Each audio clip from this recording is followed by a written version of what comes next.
We'll start our next part of the program here. I trust that your seminars went well. I was able to pop into almost all of them. It looked like they were going well. You know, I think the thing to think about is, and I know I told you this a few months ago, but the course of the day, right? That you've read this on your own, you've spent time writing about it for most of you, and then what you're doing is starting to unpack it, starting to dig into it a bit. And we'll get an opportunity to do that a little more here in a second. So what we're going to do now is transition to the featured part of the day, the keynote speech. And so there's a couple pieces to this. One is there's an outline that you should have that Dr. Burton's prepared, so make sure you have that. If you don't have a copy of the outline, could you just raise your hand? Up here. Okay, some outline copies are coming to you in the front here. So this will help you to be able to track the specifics and kind of understand how a particular piece relates to the whole. So we'll do that. But what we're going to do next here is we're really pleased to have Dr. Kelly Burton with us here today. Let me just tell you a little bit about her so that when she comes up, she can just jump into her talk. Professor Burton is a professor of philosophy and religious studies at Paradise Valley Community College, not too far away. And what she does is she oversees a really wonderful program that is unique in Arizona. It's been celebrated in Arizona higher education. We're having religious studies and philosophy courses that actually fit together. It's not something where it's a random smattering of things where you get a little bit in this class and a little bit in that class. It's actually a coherent whole. It's been, like I said, celebrated throughout Arizona. So she works deeply in that. And this program has actually stoked the wonder of a number of current high school, middle school, elementary, and college teachers throughout Arizona and the nation. Many of the teachers here at Glendale Prep are, alums of this program in which Dr. Burton teaches and oversees. I happen to be one of those, but I won't go into too much autobiography right now. Dr. Burton holds a PhD from Faulkner University, which is in Alabama, I believe, and she holds master's degrees in religious studies and in philosophy from Arizona State University. One thing that this is, I think I mentioned this to some of you, but a little bit autobiographical. I vividly remember about 11 years ago being in a graduate religious studies course with Dr. Burton, sitting right next to her. We're listening, we're about to start class, and she leans over and says, "Hey, so tell me about those great heart schools you work for." At that time I said, I was really excited for sure. I said, "Hey, I got to tell you all about this." Not that I wouldn't still do that, I still would. But I said, "Let me tell you about this." And then a year later, she was a founding teacher here at Glendale Prep. She worked here for a couple of years before she took this position at Paradise Valley Community College. So most of Dr. Burton's days, including typically this day, would be spent teaching courses in philosophy. And so we are very grateful to have her out to visit with us today. So let's welcome Dr. Kelly.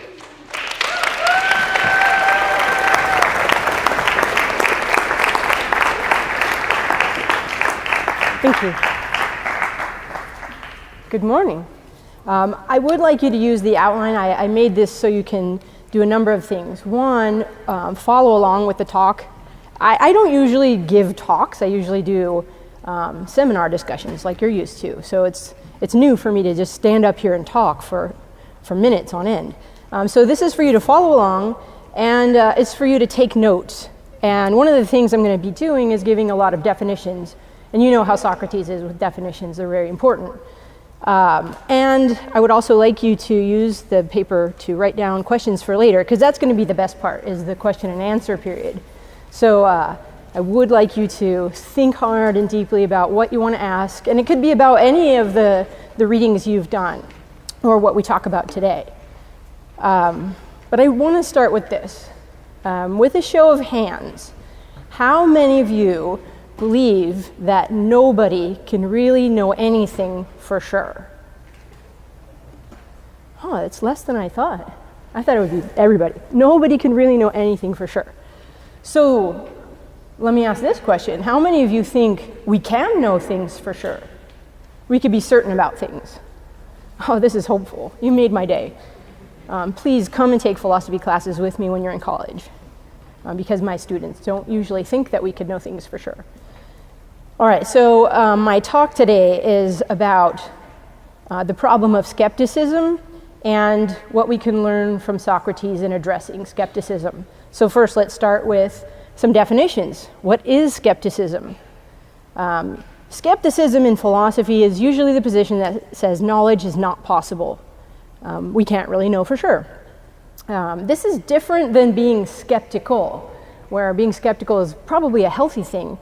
Somebody tells you something, you're not really sure, you need more evidence or proof before you can commit to a certain position or belief. Maybe you're reading the news and you read something and it sounds a little bit fishy. You should be skeptical about that. Do a little research and find out more before you commit to it. So being skeptical is probably healthy, but skepticism, this ism, is a position. And it's a position that is very popular right now, and it's a position that was popular in Socrates' day as well. So let's talk a little bit more about skepticism. Skepticism is a big universal claim. Nobody can know anything for sure. And this is also different than agnosticism. Do you know what an agnostic is? You heard of that? I have a lot of students claiming that they're agnostic, which means I don't know for sure. And it's usually things like, I don't know if there's a God, I don't know what the good is. But notice it's a more private and individual position than this larger claim that nobody can know. I tell my students that it's okay to be agnostic for a little while, but at some point you have to think deeply about these issues of life and figure it out.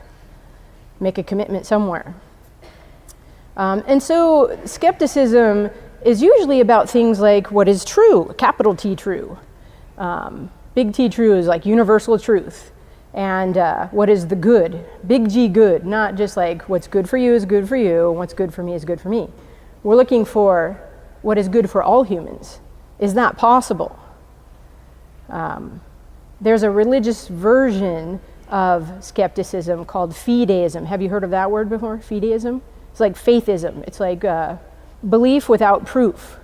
And so maybe a fideist would say, nobody can really know, but you just got to believe anyway. And my sense is that the fideist takes that position because of skepticism. They've accepted the assumption of skepticism, nobody can really know, but they see that skepticism leads to something dangerous, nihilism, which is meaninglessness. And so in avoiding that meaninglessness, they say, you got to believe anyway. We need God in order to have meaning in life. So fideism, it's not the same as faith. Faith is a different thing than fideism. That's probably another talk, though. And I was thinking about Euthyphro. I was wondering, is Euthyphro a fideist? Maybe that's a question we can talk about later. Okay, so skepticism leads to nihilism. Nihilism is a bad thing. At least I think is a bad thing. We can talk about that too. No meaning, meaninglessness, less and less meaning. Words have less and less meaning, which means we can't get definitions that we can share. And this is a popular view now in the academy. And if you recall, Plato is the one who started the academy. And so now the academy is filled with skepticism. I'm calling this institutional skepticism because usually the academy, the university, is the institution of culture that teaches all the other leaders of institutions, those who will go into government, those who will lead in the economy, those who will be in the media and the social media, lawyers, teachers. All of these people are being exposed to skepticism in the university. And so that's where we get this institutional skepticism. It becomes the normal way for those who are leaders. And I think you could see this in the politicians today too. Just turn on the news and see, watch several different news channels and see, can we really know anything about how the government should be run? All right, so I hope you're getting a sense that skepticism is detrimental. So here are some other problems that come with skepticism. If we can't have knowledge, and I'm talking about knowledge in a shared way, like it's a universal thing we could all have access to. If we can't have knowledge, then we're left to our own private interpretations of things. What's true for you is true for you. And so we can't have a shared discourse, we can't have common ground, and so we're left with division. And it could be a division in ourselves. Have you ever felt yourself divided against yourself? You have no unifying principle to help you make decisions, and so you have a division deep within you. I've felt that. So we could be divided in ourselves. Families could be divided because we don't share a common view. You could be divided among your friends. How about division in culture? Are there deep divides in our culture today? Yeah, and I think it's because we don't share what is true and what is good. And then there's global division, and global divisions can end up in wars, right? So this is where we are right now, a lot of division. Now, if, on the other hand, we did share what was true and what was good, that would be a source of unity, first in ourselves. And I think that's what we want, and I think that's probably what Socrates wanted for us. All right, so if there's division, then there's decay, and if there's decay in the culture, then there's potential collapse of the culture. And I think as you study world history and different civilizations, you'll see that civilizations in the past have collapsed. I mean, where are the Greeks now? Where's Rome now? And it's probably because they had divisions in their cultures that led to a collapse. So we don't want that. So I'm trying to give you a sense of some of the danger in skepticism. And I'm doing this because I think we don't have to be stuck here. All right, on the handout, I'm moving into this section on sophistry and pragmatism. We should probably define those terms, though. I'm using sophistry as a kind of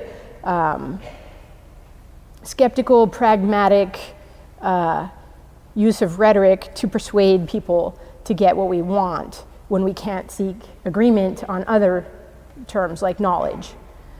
So sophistry is a kind of persuasion to get what you want.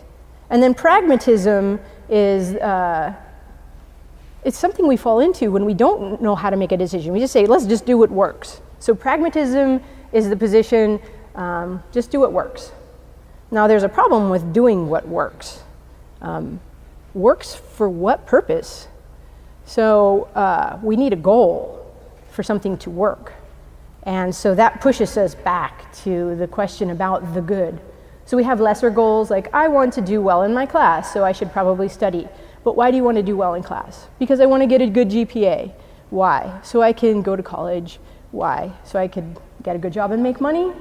Those are pragmatic means. Getting money and having a good job maybe provides comfort, but does it provide the good life? Remember, in the Credo, Socrates was talking about the good life. And so we need a larger goal. And the good is the goal of all goals. That orders those lesser goals. That says you want to have a good job so that you can maybe know the good through your particular talent and occupation and contribute back to your society. So the good provides a larger goal rather than these lesser goals. Do this, do this, do this, do this. Okay, remember, write your questions down. All right, so if we can't know what is true, what is good, then we have a difficulty knowing how to act. What do we do? What do we do with our lives? What is the goal of life? Have you gotten to that point where asking that question? I remember being in maybe my junior and senior year asking, what is the point of this? What is the purpose of all this? And so that's a question about the good life. And we want to know what is the goal. Now the question becomes, is the goal relative to the individual? Protagoras is a sophist, and I don't know if you know about him, but he's the guy that says man is the measure of all things, which is another way of saying everything is relative either to the individual or to the society. So man is the measure. If man is the measure, then we go back to that position. What's good for you is good for you. What's good for me is good for me. And there's no unity on this. But what about when you have competing views of the good in yourself? Maybe I should make money. Maybe I should have a family. Maybe these are competing. How do you resolve tensions in your decisions? That's what the good is about. And either the good is based upon reason and is accessible to all reasoners. We could all know the good because you have reason and I have reason. Or the good is based on desire, our feelings. Now I want to tell you a little story about feelings. I was watching a video a little 5-minute video. You can Google this, or it's on YouTube, by Robert George. He's a professor at Princeton of jurisprudence, and he was talking about right now we're living in an age of feeling. He said maybe the Middle Ages was an age of faith, and the Enlightenment was an age of reason. Right now we're in an age of feeling.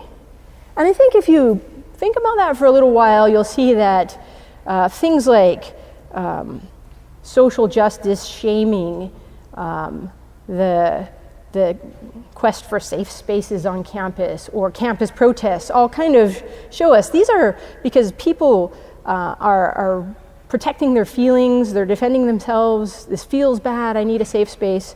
So we may be living in an age of feeling, and it may be a result of skepticism. Because we can't reason together, we're going off of how we feel.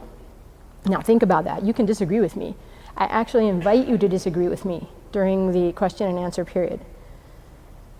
All right, so another way we see people trying to accomplish individual subjective goals is through maybe the will to power.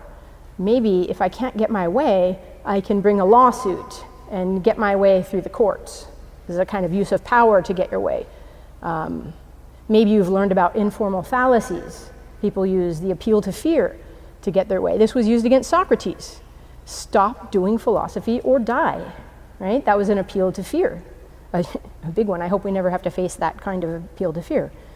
But notice, it's not appealing to a person's rationality, it's appealing to their desires, their emotions. All right, so if we can't have knowledge, then we obtain what we want by power or persuasion or the use of force. And you might see this in those who brought the accusations against Socrates in the Apology. Meletus represents the poets in this story. These might be the Hollywood people or the rock stars of our day. They're always telling us how to vote. The politicians, represented by Theaetetus. Lycon, who represents the orators. Maybe these are the professors or the lawyers of our day. So try to equate those people in the Apology to who would they be today, and what are they saying today? And are they representing the position of the sophists? So these guys together are the sophists. Now, the effects of sophistry in pragmatism tend to be a kind of cynicism. Do you know what cynicism is? Are you cynical? I hope you're not. You're young. Cynical is a kind of hopelessness, especially with respect to knowing. And it's particularly about the good. Nobody can know the good, and it's kind of hopeless. Now, in this age of feeling that we have today, skepticism, sophistry, pragmatism leads to cynicism, leads to a kind of anxiety and fear of meaninglessness. And some people are hopeless that we'll never be able to know. Now, I hope we can be like Socrates and say, no, wait a minute, why would we assume that? Why are we assuming nobody can know? People just keep saying it over and over again, it becomes popular. So, anxiety and fear seem to be the feeling of the day, if this is an age of feeling. All right, so if each person does what is right in his own eyes, then there can be no common good and no basis for common life in the Republic. How do we live together? If we can't know what is true, we can't know what ultimate reality is like. Can we know if there's a God or not? Can we even talk about that? There would be no good, no objective rule for human action, no beautiful. Beauty would merely be in the eye of the beholder. What's beautiful to you is beautiful to you. And we can make art that is just how I feel, rather than having an objective beauty to it. And there'd be no justice, no objective standard for justice, and no social justice. Everything would be relative to the individual. We couldn't get justice in society. So these all sound like bad things to me. What would Socrates say to this kind of skepticism? Do you think he would buy into it?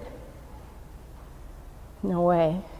No way. This skepticism was popular in Socrates' day as well. In fact, he faced a very similar kind of skepticism that we face today.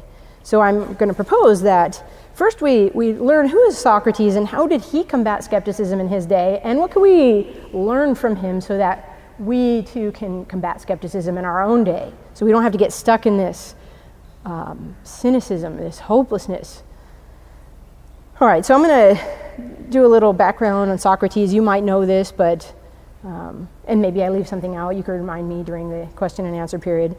But in the dialogues, Socrates is often arguing with the sophists of his day. Now, how did this come about? The first philosophers were reacting to a kind of traditionalism and fideism of their day. Maybe you've read the Iliad and the Odyssey and you know about the Homeric gods. The first philosophers were questioning some of the views of Homer and those gods. They wanted to know, can we bypass all these gods and just go directly to reality and know what's out there by studying nature perhaps? They were doing something kind of like science.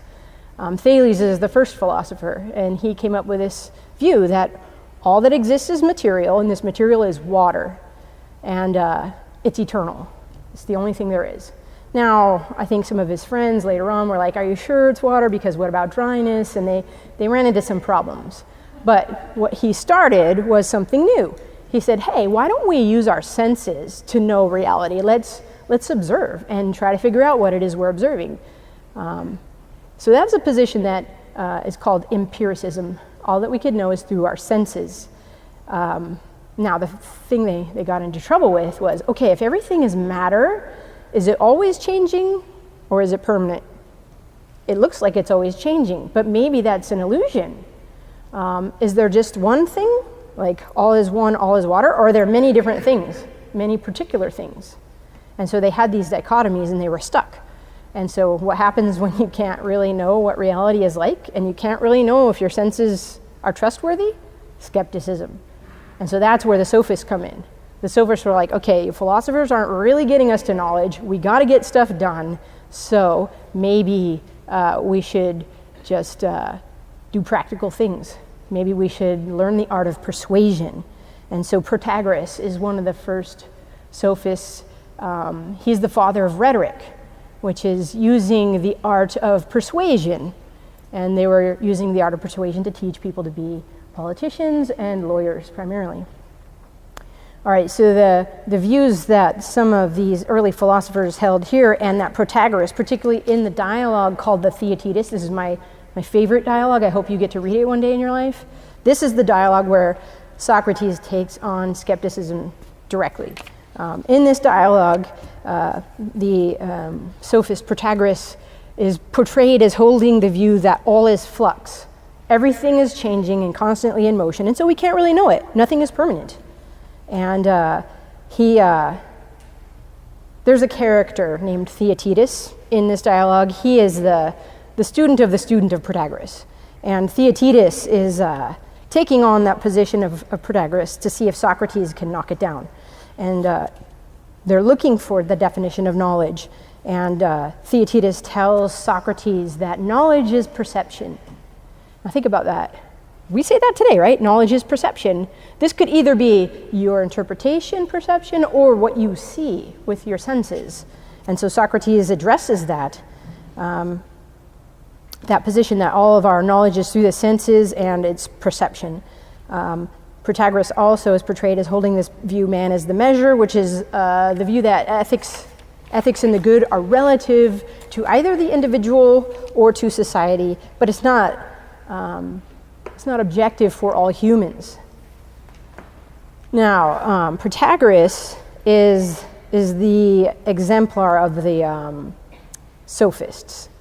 And there's a dialogue in the dialogues of Plato called Protagoras. And in this one, Socrates is asking Protagoras, the sophist, what do you teach? You charge money for teaching, but what do you teach the young people? And Protagoras says, well, I teach them virtue. And Socrates is like, oh, that's good. What is virtue? You can imagine him saying this, right? And this is a very long dialogue, and they never get to a definition of virtue. But what the important thing about the dialogue is, for us, is that Socrates brings out that the people who are teaching the youth don't really know what they're talking about. Protagoras, a teacher who charges money, doesn't know what virtue is. And you know how Socrates is always asking, what is this, what is this? He wants to know what is virtue. They don't know. And so this is probably part of the reason Socrates gets in trouble over the years. By the time we get to the Euthyphro, the Apology, the Credo, and the Phaedo, we're at the end of Socrates' life. This is after 50 years probably of doing philosophy in the public and asking these difficult questions and confronting the sophists. So maybe I should tell a story. You want to know the story of Socrates? You read it, right? All right, but I just like telling the story. So in the Apology, we see that Socrates is, how old is he?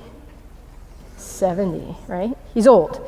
And he's been doing philosophy for a long time. And he's been indicted. I should ask you this. What is he accused of? Corrupting the youth, creating his own gods, heresy, or maybe atheism. So Socrates is tried. Meletus brings the indictment here, corrupting the youth of Athens and teaching strange gods, or maybe for being an atheist. Socrates gives a really good defense of himself. That's what apology means, defense. So he's arguing, and he's a master of argumentation. He doesn't think he's corrupting the youth, does he? He's saying, look, if I'm corrupting the youth, in order to corrupt another, one has to corrupt themselves first. And no one knowingly harms themselves, so I don't think I'm harming myself, but maybe Meletus, if you think I'm doing something wrong, you should show me, but you should probably show me in private, not in public like this. So that's how he counters that accusation. The other one about teaching strange gods, here's where the story comes in. There was a student of Socrates who went to the oracle at Delphi and asked the oracle, who is the wisest man? Right? I just love this story. And the oracle, where the gods communicate to humans, said Socrates is the wisest man. So this young person goes to Socrates and says, hey, Socrates, the oracle says you are the wisest man. What do you think Socrates says? Like, yeah, that's right, I'm wise. No. He's like, wonder what the oracle could have meant by that. So this is the first question of philosophy, right? What does that mean? So he's already showing us how to do philosophy. I wonder what that could mean. Now, he didn't think he was the wisest person, and this is where he gets in trouble. He's like, I'm going to find a wiser person than myself and show the oracle that the oracle is wrong. And so he sets out. He's like, maybe the politicians have wisdom. And so he goes to the politicians. Hey, politicians, you talk about justice. What is justice? And they give a lot of examples of just action, but they don't give a definition of what justice is. And that's what he wants. He wants justice in itself. And so he's like, all right, maybe the politicians don't know. They don't have knowledge. Maybe the poets know. And this was Meletus. He's representing that group. So he goes to the poets. Hey, poets, you talk about beauty. What is beauty? What is beauty in itself? And again, the poets give a lot of examples of beautiful things, but they can't tell him what beauty is in itself. So after doing this for many years and asking many groups of people, he also goes to the craftsmen, who are like the scientists of his day. He realizes these people who are in positions of authority, who appear to have knowledge, don't actually have knowledge. And so maybe that's why the oracle said, I'm the wisest person. At least I know that I don't know.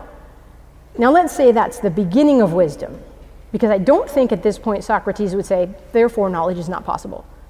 I think he does know what knowledge is, and in the Theaetetus, I'm going to go back to that in a minute, he gives a definition of knowledge, and he thinks that having knowledge is the most important thing in life. He believes it so much he's willing to die in his pursuit of knowledge.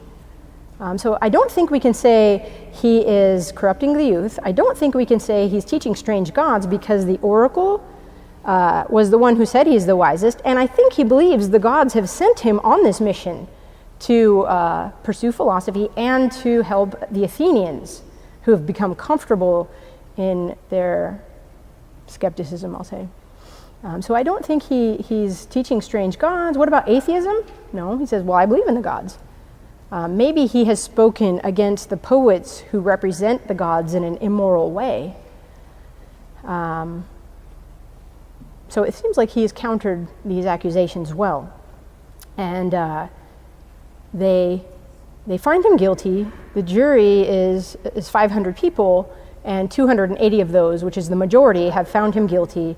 And the consequences now are stop doing philosophy or die. Now you can think about, did he do the right thing? Should he have stopped doing philosophy? Should he have left like his students want him to do and go into another place? Did he have another option? Maybe we can talk about this later. But he didn't think he did. He thought he was committed to knowing, and this was the only way to know, by doing philosophy. So he thought you shouldn't fear death either, because we don't know what it is. Either you go to sleep for a long time, deep, dreamless sleep forever, which, I mean, that can't be that bad, right? Or your soul continues into the next life, and you can pursue knowledge there. And that sounds kind of exciting, right? At least for him, at 70. I'm not ready for that. All right, so let's talk about what is philosophy. He thinks philosophy is the means whereby we get knowledge. And you know me, I'm a philosophy teacher, I love philosophy, so this is where I want to kind of inspire you to take some philosophy classes after your Great Heart experience. Keep going with the exam in life. So what is philosophy? Philosophy is the means for obtaining knowledge. So philosophy is a virtue. It's a tool. But what is this tool? There are three main areas we talk about in philosophy. There's sub-areas too, but we talk about epistemology, which is the area of philosophy that asks, how do we know stuff? How do we know? Can we know it all? Is it through the senses? Is it through reason? Is it through intuition, tradition? Metaphysics is the area of philosophy that deals with questions about ultimate reality. What is eternal? What is real? Is it matter? Is matter all there is? Is it spirit? Is spirit all there is? Is there matter and spirit? This is where Socrates would talk about the forms. In the Phaedo, the dialogue in your book that we didn't read, it's a lot of metaphysics in that book. And then the third area of philosophy is ethics. How ought I to act? What ought I to do? And there's this ought, which has to do with moral obligation. What is my moral obligation? And this is also where the good comes in. What is the good? What is the goal of all goals? The summum bonum. We also talk about philosophy. You can define it in terms of its features. It's an area of study. It's a discipline. But this discipline is the foundational discipline in the academy. It's what Plato starts with, and it asks the most basic questions. All those foundational questions about how do we know, what is real, what is the good. But it's an attitude, and I think we see this in Socrates. The attitude of philosophy is the love of wisdom. And this love of wisdom comes out in a pursuit. We'll talk more about that. It's a method. Philosophy is a method, and the method of philosophy is the critical use of reason. And Socrates is a master at this method, asking, what does that mean? And when someone makes a judgment claim, like, knowledge is perception, he'll say, why? Can you prove that? So the method is where we ask why. What does that mean? Why? Can you provide proof? And it's analytical. And philosophy is an application. We see this also in Socrates. He says, the unexamined life is not worth living. So it's an application to ourselves. We apply philosophy to ourselves first. Do I know what is good? Do I know what is true? And then lastly, philosophy is a system. It's systematic. It provides for ourselves a whole world and life view. I draw a house on the board in class, and I show the ground, and I show a foundation, and then the house. And this is our philosophy of life. We structure it around our epistemology, the ground, our metaphysics, that foundation, and then ethics is how we fill out the rest of our life. How do we act? And that's the system for individuals. But philosophy is also systematic for cultures, a shared system of values, and civilizations. So you could look at the belief systems of cultures and civilizations and see what is the philosophy of life going on here. And I hope you're learning to do that in your education today. All right, so this is This is definition of philosophy, minimal. Now, in the Theaetetus, the sophists are contrasted with the philosophers. Two different approaches to life. I wish I could read to you. It's a long passage, but if you look that up in Theaetetus, the line numbers are there, you'll see that Socrates compares the philosopher, who is a free person, who thinks for themselves, with the orator or the sophist, who's a slave. And they're a slave to things like their deadlines. They're a slave to keeping to certain points in their court cases. And the philosopher has leisure. They have free time. Time to think, time to pursue an argument, time to converse with their friends. Whereas the orator is hurried, he's distracted, he's very busy, he has a very busy life. And this is not very conducive to doing philosophy. The philosopher is patient. He goes wherever the argument leads. Maybe it leads down a dead-end road, but he's willing to be patient and follow that. The orator is slave to the clock. He has to follow time. Like right now, I'm like looking at my clock. I'm a slave to time, right? Or do we have leisure? The philosopher uses reason. The orator uses persuasion, and it's usually persuasion to get what he wants. Money for the use of his passions. All right, so these two are contrasted, and I think Socrates thinks the philosophical life is the best life, right? All right, now there's a couple other things. I may be running out of time, so I'm going to gloss this, but philosophy has to do with a sense of wonder. And I think you talk about a sense of wonder here a lot, right? Cultivating your sense of wonder. I wonder what that is. Socrates models this for us.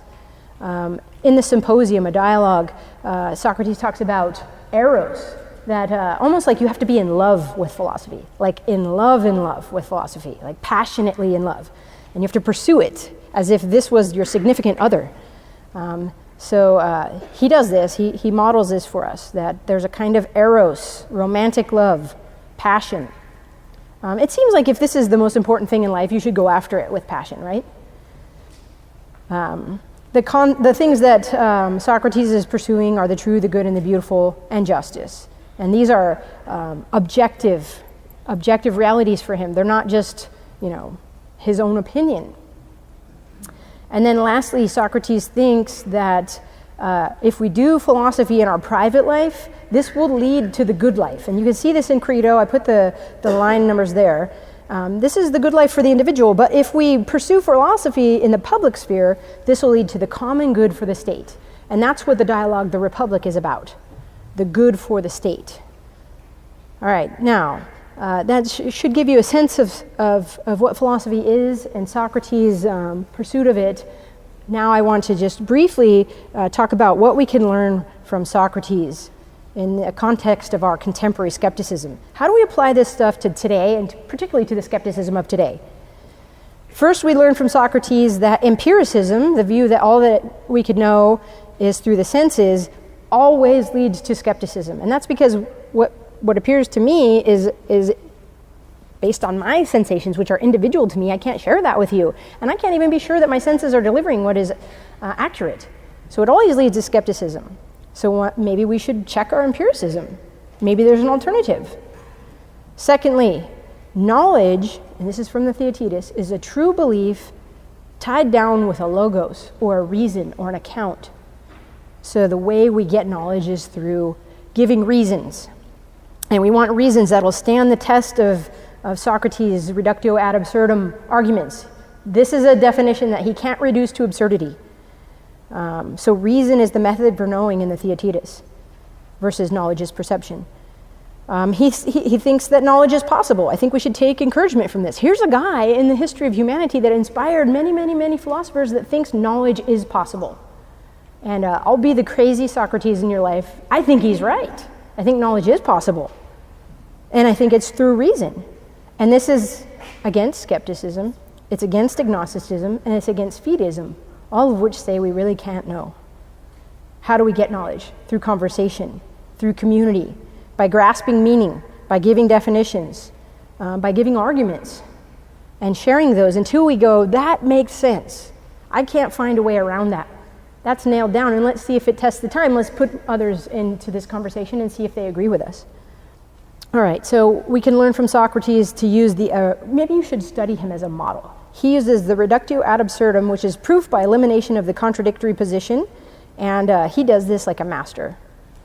I say, what would Socrates say to this?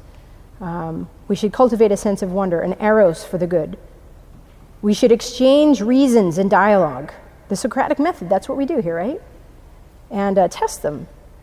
I sometimes think a great hearts education or great books, I went to a great book school, it could lead to skepticism because sometimes we see contradictory positions, but we need to test those and say who's got the better reasons here, who's got the better argument. Something we can learn from Socrates is that sophists can and should be silenced by reason. It could be dangerous though, you could lose your life or your livelihood, right? Messing with sophists could get you in trouble. All right, we can see from Socrates that materialism is flawed, that Protagoras' flux doctrine is flawed. Something must be eternal and something is permanent.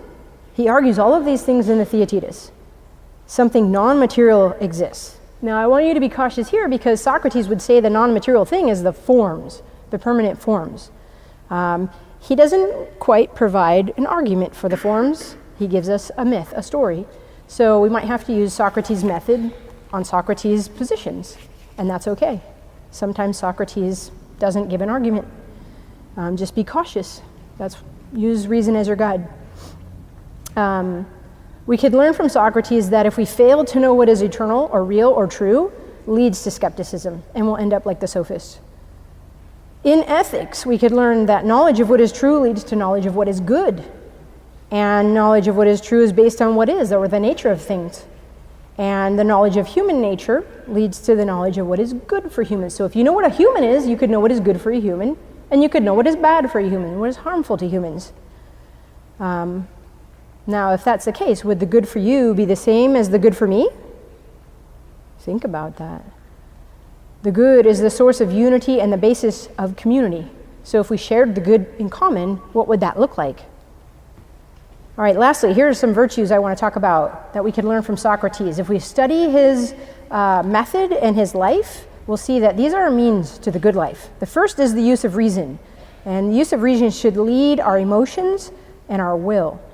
And if we do this, we'll have a harmonious life. I want to tell you a quick story. I think I have time for a story, right? About your soul as a chariot. This comes from the Republic. He gives this analogy of the human soul being like a chariot. And the chariot driver is your reason. So reason is driving your soul, but there are these two horses. One horse represents the spirited part of you, the will. The other horse represents the appetites, your desire. And these horses are at odds. One wants to go that way, one wants to go that way. So your appetites and your will may be divided.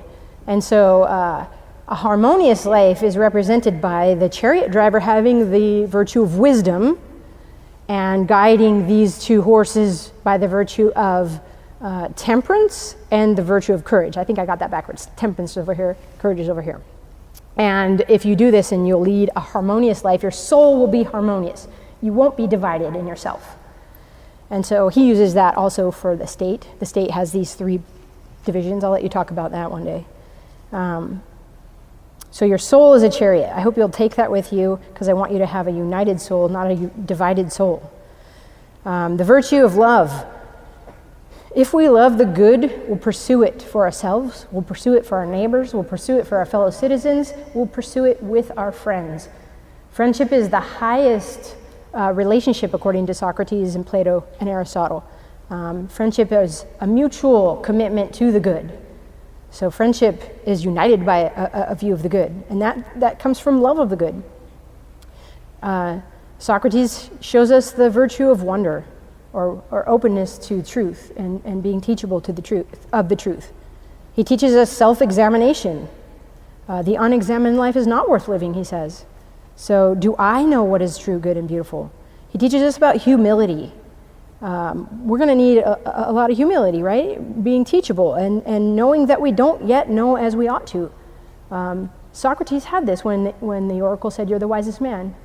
He thought, I'm not sure about that. He was willing to go and search that out. Now, the opposite of this humility is the fool who thinks they already know. They can't be taught. We should learn patience in dialogue. Think about Socrates doing this for 50 years. What was his patience like? Arguing every day with these people. So we should learn patience in dialogue and being willing to follow an argument where it goes and having much discussion until we get to the truth. We need leisure, especially in our day, to think and to talk face to face with our friends or our opponents. We can't really text philosophy. I have students texting me big, deep questions. I'm not going to answer that over text. We're going to sit down and have a conversation, right? Put away the distractions in our life. I've been on a technology fast for 2 weeks. I put my watch on, it's annoying. I don't want any technology. I've gotten used to this leisure now. We need respect for others as having the capacity and the responsibility for the use of reason. This is respect for human dignity. We should respect another person's rationality and expect them to use their reason. Here's a big one. We need to have courage to ask hard questions and to accept difficult conclusions. I tell my students philosophy is uncomfortable. It will make you uncomfortable. It's a life of uncomfortable. I mean, I'm uncomfortable right now up here. We need courage to face that and realize change is difficult and change comes slowly. And sometimes you have to ask the question no one else wants to ask. Be courageous. And if we do these things, I think we'll see, like Socrates at the end of his life, peace and joy come in this. Do you think he had peace at the end of his life? He wasn't anxious. He wasn't afraid. So peace and joy come in growing in the good. And this is opposed to the anxiety and fear that come with not knowing the good, that come with meaninglessness, that come with skepticism. So I'm going to end with some of these questions that are at the end here. If you knew the good, would you be happy? Are you happy now? If you answer yes, I want you to think about why am I happy now? If you answer no, I want you to think about why am I not happy now? And if we do this, we begin that process of self-examination, and this is the means to the good life. If you knew the good, would you be happy? Here, I'm going to end with feelings in the age of feeling. Happiness is the result of knowing the good. So I invite you to come, let's reason together, and I will take a sip of water and open this up for questions.